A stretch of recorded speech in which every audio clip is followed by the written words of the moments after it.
Ketua DPD Partai Demokrat Provinsi Bali periode 2016-2021, Made Mudarta resmi mendaftarkan diri sebagai bakal calon Ketua DPD Partai Demokrat Provinsi Bali periode 2021-2026, di mana agenda pemilihan akan digelar dalam Musda 4 DPD Partai Demokrat Provinsi Bali yang akan digelar di Grand Ina Bali Beach, Denpasar, Rabu 17 November 2021. Didampingi jajaran pendukungnya dan sejumlah ketua dan pengurus DPC Partai Demokrat Kabupaten Kota Sebali, Mudarta menyerahkan berkas pendaftaran lengkap ke kantor DPD Partai Demokrat Provinsi Bali di Renon, Denpasar, Selasa siang 16 November 2021. Berkas pendaftaran Mudarta diterima langsung oleh Ketua Panitia Pengarah SC Musda 4 DPD Partai Demokrat Provinsi Bali Putu Swasta bersama Sekretaris Idewa Nyoman Sukrawan. Ada 8 item syarat pendaftaran yang diserahkan Mudarta dan semua dinyatakan lengkap. Berkas pendaftaran kita sudah terima. Kita cek persyaratan berdasarkan listing dan semuanya sudah lengkap, sudah sempurna, kata Ketua Panitia Pengarah SC Musda 4 DPD Partai Demokrat Provinsi Bali Putu Swasta. Beberapa persyaratan yang dimaksud diantaranya surat keterangan sehat jasmani dan rohani dan bebas dari narkoba yang dibuktikan dengan surat keterangan dokter. Lalu, surat pernyataan tidak sedang menjalani proses hukum tetap dan pelanggaran pidana dari instansi yang berwenang, serta tidak melanggar konstitusi dan kode etik Partai Demokrat. Mudarta juga sudah memenuhi persyaratan menyerahkan surat dukungan dan rekomendasi sekurang-kurangnya 20% dari jumlah pemegang hak suara sah, di mana Mudarta menyerahkan surat dukungan dari 9 ketua DPC Partai Demokrat Kabupaten Kota Sebali. Itu artinya semua ketua DPC pemegang hak suara kompak dan bulat mendukung Mudarta untuk maju sebagai bakal calon ketua DPD Partai Demokrat Bali. Alhasil, ini juga menjadikan Mudarta sebagai calon tunggal untuk bisa dipilih kembali sebagai Ketua DPD Partai Demokrat Provinsi Bali periode 2021-2026. Dengan lengkapnya semua persyaratan, Putu Swasta menegaskan Mudarta sah dan resmi diterima sebagai bakal calon Ketua DPD Partai Demokrat Provinsi Bali periode 2021-2026 untuk dipilih pada ajang Musda 4, dan untuk di Bali baru ada calon tunggal yakni Bapak Made Mudarta. Ungkap Putu Swasta seraya menyebutkan sebenarnya selain di DPD Demokrat Bali, juga pendaftaran bakal calon Ketua DPD Partai Demokrat Bali boleh dilakukan di DPP Demokrat. Untuk yang di DPP Demokrat, kita belum tahu apakah ada yang mendaftar atau tidak, imbuh Putu Swasta. Sementara itu, usai mendaftar, Mudarta menyampaikan terima kasih kepada Panitia Pengarah SC yang telah bekerja profesional dan menerima berkas pendaftaran dirinya yang sudah dinyatakan lengkap. Saya sengaja memilih daftar di hari terakhir sebenarnya untuk memberikan kesempatan jika ada kader dan pengurus Demokrat yang ingin daftar. Tapi ternyata tidak ada, kata Mudarta. Sejak kapan dibuka Musda 4 Partai Demokrat Provinsi Bali, Pak? Ini sebetulnya sosialisasi itu sudah kita lakukan 2 minggu yang lalu tentang satu musda, yang kedua itu soal pendaftaran calon bakal ketua DPD gitu kan ya. Jadi itu sudah dilakukan 2 minggu yang lalu. Tapi pendaftaran baru dilakukan 3 hari yang lalu. Sekarang penutupan jam 4 itu kan ya. Jam 4 baru akan kita tutup, dan yang mendaftarkan itu baru hanya 1 calon yang dilakukan oleh incumbent Adi Mudarto itu kan ya. Tapi pendaftaran itu bisa dilakukan satu di DPP, yang kedua bisa dilakukan di DPD, di kantor DPD itu kan ya. Yang di sini saya penanggung jawabnya. Gitu. Sementara ini baru 1 calon yang Baru 1 calon. Terus sampai jam berapa dibuka nanti gitu? Jadi pembukaannya sampai jam 4, mungkin lagi 1,5 jam tuh kan akan kita tutup itu kan, berdasarkan pengumuman yang sudah kita lakukan beberapa hari yang lalu kan ya. Seminggu yang lalu kita buka ininya kan ke media. Jadi akan dilakukan jam 4 kita akan sudah tutup. Itu bakal itunya. Dan setelah kita checklist itu yang tadi dilakukan oleh ketua oleh incumbent itu, jadi 8 persyaratan itu memang sudah memenuhi, sudah kita checklist. Apa saja Pak persyaratan? Ya artinya dia harus punya KTA, berkelakuan baik, jadi tidak ada narkoba, tidak ada pidana gitu kan ya. Kemudian ada visi misinya, kemudian dia setia dengan Partai Demokrat dan mau mengembangkan ini Demokrat, dan didukung oleh 20% suaranya, suara DPC kan. Kemudian yang satu tuh harus membawa 500 KTA, dia harus didukung oleh 500 KTA. Gitu. Nah, besok kan acara puncak adalah musda ya. Besok acaranya didudukan hari ini, didudukan jam sampai jam 4, didudukan daripada kita. Ya. Nah, gimana sistem daripada pemilihan musda ini? Jadi sebetulnya kan kalau musda itu kan sudah biasa lah, ada laporan pertanggungjawaban yang dipimpin oleh pusat. Jadi ada SC, ada OC, kemudian di sana juga kan ya. Kemudian ada pemaparan visi misi, kemudian akan dilakukan pertanggungjawaban yang sudah dilakukan oleh ketua, kemudian demisioner, baru kemudian akan dilakukan ini. Kalau sudah ini semua bisa diterima, baru akan dilakukan pemilihan. Pemilihannya akan dibuka. Di mana tempat musdanya? Musdanya akan dilakukan di Bali Beach. Ya, di Bali Beach. Kira-kira dimulainya jam berapa? Dimulai besok kan mulai jam 6.30 malam. Jam 6.30 malam. Karena ini harus menyesuaikan juga dengan waktunya ketua umum yang kebetulan ada di Amerika. Jadi mereka akan dilakukan oleh Zoom. Ya, jadi kita akan siapkan layar semuanya itu. Layar kita siapkan, jadi orangnya akan dilakukan melalui satelit gitu kan ya. Jadi pembukaan dilakukan melalui satelit. Kalau boleh tahu yang datang ini dari DPP stakeholder siapa yang datang? Kalau DPP itu ada 10 orang yang datang untuk kan ya. Yang kemudian ada OKK pusat itu kan ya. Pak Dr. Herman Khairun itu yang besok akan langsung memimpin musdanya, sidang musdanya dia pimpin.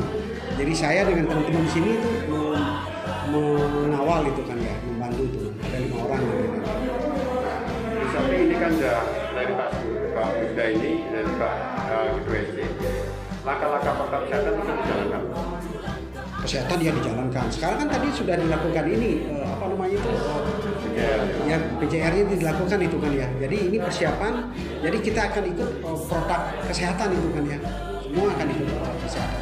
Nanti di sana juga akan ada scanning juga. Ya kan kita cek semuanya itu. Sesuai dengan anjuran pemerintah ya kita ikuti.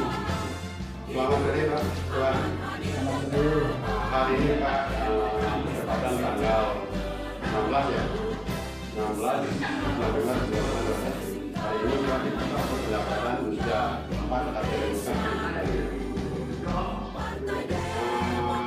dukungan yang kami diberikan oleh semua di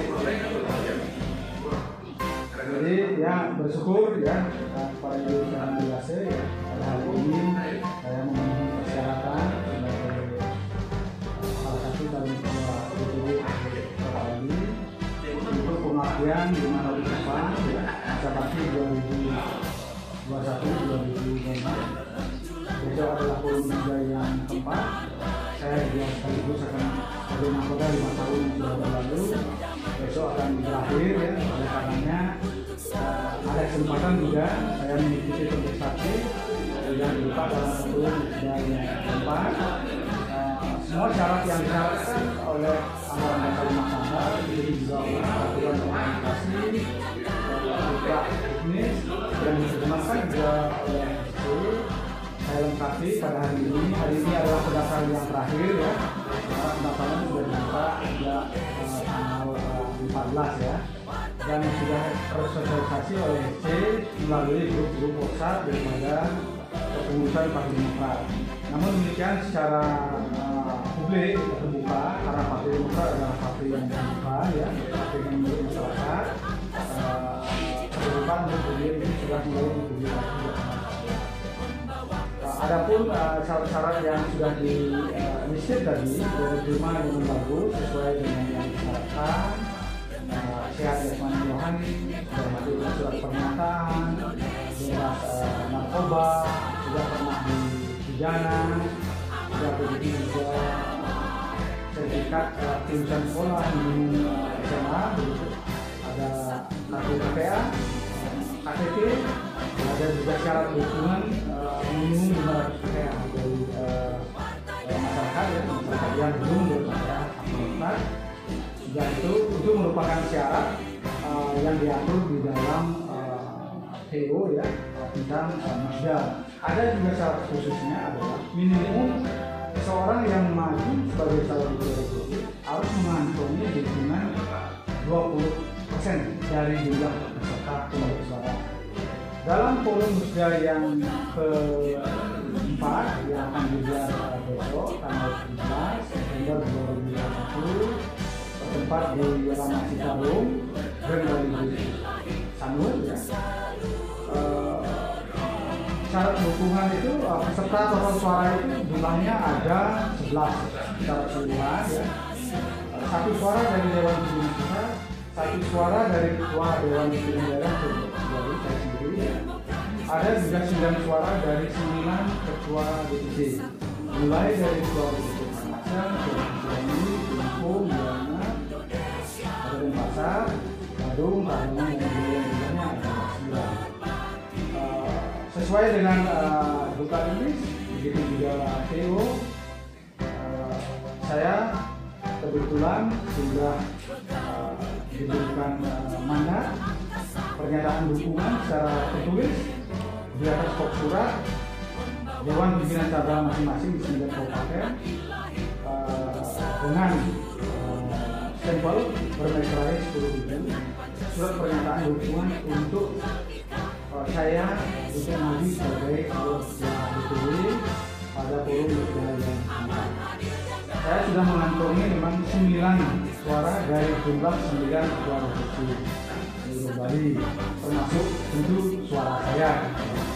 Soal juga biasanya Dewan Pimpinan Pusat itu mengikuti arus demokrasi dari bawah.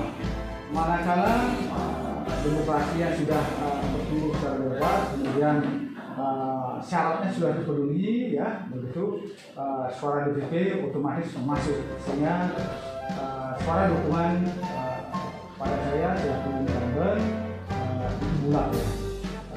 Soal ya berkat kebesaran Indonesia Biasa, kekompakan kawan-kawan yang memberikan kepercayaan saya berupa surat mandat untuk melakukan dalam saya siap, banyak bersiap untuk mengabdi memberikan pelayanan saya kepada Partai Demokrat, utamanya keberpihakan kepada masyarakat, karena itu adalah kunci keberhasilan daripada sebuah organisasi modern.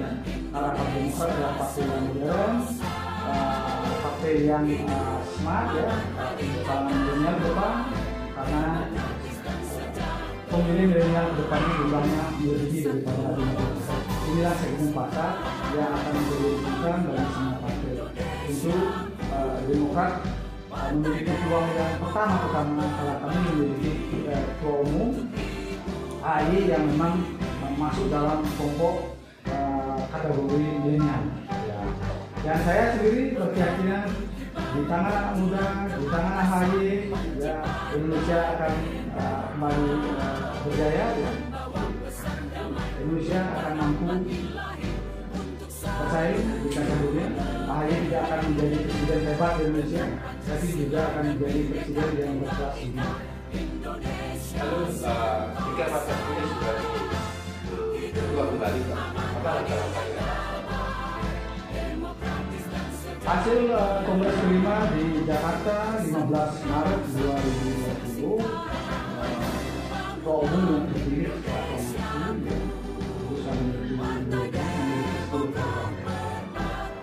10 program inilah yang harus diterjemahkan oleh Ketua DPD yang terpilih di Indonesia, begitu juga oleh Ketua DPC di 514 Kabupaten Kota Indonesia.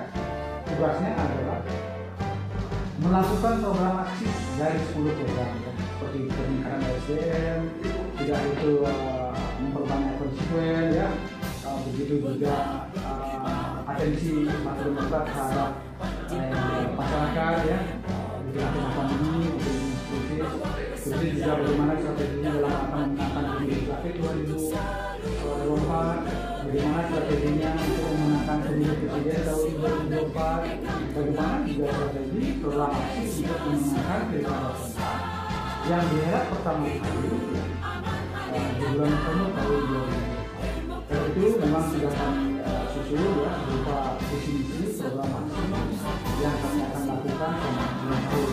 Hal-hal taktis teknis itu kami sudah kantongi itu dan kami sudah paham betul. Kemudian sudah berpengalaman, ya, sejak 18 tahun yang lalu di Partai Demokrat, kami tahu cara untuk partai menang. Partai Demokrat pernah menjadi juara tahun 2009, ya. Demokrat nomor 1 secara nasional, begitu juga Pak SBY selaku kader utama sekaligus pendiri Partai Demokrat ini sebagai presiden. Jadi kebenangan Demokrat 2009 itu adalah partai. Kebetulan saya juga masuk di dalamnya sebagai ketua tim pemenangan dengan paham betul bagaimana kita mencapai. Kata kuncinya adalah satu, bagaimana Demokrat ke depan semakin sulit, semakin lupa, karena kemenangan 2009 itu dicapai karena kekompakan kader Demokrat dari Sabang sampai Merauke, dari Gianyar sampai Pulau Rote. Tugas kami di Bali adalah menyulitkan seluruh jajaran pengurus, mulai dari tingkat Dewan Pimpinan Daerah, tingkat pimpinan cabang, pimpinan cabang, ranting dan anak ranting, ya, dari Kubu sampai Gilimanuk, dari Nusa Dua sampai Kubu Kampar. Itu kira-kira menjadi program strategis yang akan berdiskusi, ya, dalam tempo sampai menjelang pemilu tahun 2024. Ayo di waktu. Jadi ke depan ini kan kita sampaikan bahwa ini ada sebenarnya dari Muldoko legal partai. Ini sangat berat. Bagaimana antisipasi kita sebagai kader Bali? Ini adalah apa namanya itu musibah sekaligus berkah, ya. Orang bilang itu ada dualitas kehidupan, ada siang, ada malam, ada suka, ada duka, ya, gitu. Ada tangis, ada tawa. Ini ada dualitas kehidupan yang tidak bisa dihindari. Untuk mencapai puncak kejayaan, tentu kita harus menguras emosi di sana. Seperti kita ingin menjadi gunung, itu tenaga waktu kita akan banyak dikuras. Kita mencapai juga harus melewati akar dan seterusnya, ada batu dan seterusnya. Namun demikian ketika sampai di puncak gunung, kita akan melihat keindahan yang luar biasa, pemandangan yang 360 derajat, ya. Tapi energi yang dihabiskan itu begitu juga pada hari ini banyak yang iri pada Partai Demokrat, karakternya sudah mulai naik. Itu juga banyak kawan-kawan sebelah yang iri dengan hari ini, anak muda yang memang cerdas, gagasan misinya untuk membangun Indonesia. Banyak yang iri oleh karena melihat Partai Demokrat semakin naik, hari semakin naik, mereka ingin mengganggu, ingin memiliki dan seterusnya. Ini juga menjadi berkah bagi Demokrat karena kemudian setiap hari menjadi pemerintahan. Otomatis tingkat popularitas Demokrat semakin naik. Kita bisa lihat trennya di berbagai survei. Demokrat sudah masuk di 2 besar, 3 besar, ya paling tidak di 4 besar, ya. Begitu juga Ketua Umum AHY juga tren popularitasnya semakin tingkat. Bahkan di antara Ketua Umum AHY itu adalah ranking 2 setelah Prabowo. Jadi tentu peluang bagi Partai Demokrat untuk kembali berjaya tahun 2024. Sesungguhnya kami bersyukur sebab kalau tanpa ada gangguan hambatan juga perbincangan pembahasan mengenai Demokrat, mengenai hal itu akan sangat minim lagi. Itu akan tidak pengenalan kepada masyarakat atau apa juga. Begitu juga halnya dengan tidak pilihan. Yang kami sangat bersyukur ya dengan ada gangguan hambatan dari pihak-pihak yang kami sebut dengan GPKPD, gerakan pengambil alihan kepemimpinan Partai Demokrat yang sah ya, itu yang kami memang itu harus lawan ya. Dengan demikian kader-kader Demokrat di seluruh Indonesia khusus di Bali setiap hari akan berdiskusi, berkomunikasi, kami semakin kompak, semakin sulit itu keberkahan bagi kami. Ini adalah keuntungan ketika memang ada gangguan dari luar, kami di dalamnya semakin kompak, semakin sulit untuk menuju kejayaan Partai Demokrat Hayu Presiden tahun 2020. Ada yang boleh disampaikan lagi untuk silakan kader tiga kader kita lagi. Memang ada dalam program SDM ya, salah satu juga di fungsi itu sekarang ke depan ini kan memang platform media sosialnya yang memang utama ya. Serangan udara yang mayoritas daripada serangan udara dan sebagainya. Kami akan kuat di sana ya. Kami wajibkan setiap anggota pengurus baik di level DPD, DPC, DPAC maupun anggota fraksi wajib memiliki platform baik itu Facebook, ya, Instagram, Twitter, website dan seterusnya. Dan kami wajibkan juga anggota fraksi memiliki tim media sosial. Minimum anggota fraksi provinsi itu memiliki 5 orang ya yang memang dibantu usahanya, bahkan dibantu biaya operasionalnya. Begitu juga anggota fraksi kabupaten kami wajibkan untuk minimum memiliki 3 tenaga yang betul-betul memang membantu apa aksi-aksi Partai Demokrat selama masa pandemi ya. Begitu juga pada masa pemerintahan ini perhatian terhadap UMKM seperti apa itu akan kami publikasikan. Selama ini memang banyak aktivitas Partai Demokrat yang tidak terekspos ya, ke publik ya, sehingga ini ke depan itu merupakan hal prioritas yang kami selalu lakukan ya. Selanjutnya adalah kami akan buat juga KTA Partai Demokrat yang memiliki multifungsi ya. Ada nomor seri yang kami mengundi di antara Partai Demokrat dengan ada yang menarik ya. Ada mobil, ada motor, ada handphone dan seterusnya ya. Itu kami undi memang nomor seri daripada KTA Partai Demokrat setiap 6 bulan durasi dapil Provinsi Bali, DPRI, dapil kabupaten, begitu juga durasi dapil kecamatan. Dan kami wajibkan juga setiap anggota fraksi provinsi minimum bisa mengkonsolidasikan 5.000 KTA sampai nanti menjadi kader di tahun 2024. Begitu juga anggota fraksi kabupaten hari ini karena mereka itu adalah orang lain Partai Demokrat yang merupakan wajah ke depan Partai Demokrat dan mereka memiliki fasilitas yang begitu bagus ya dan sering berhubungan dengan masyarakat.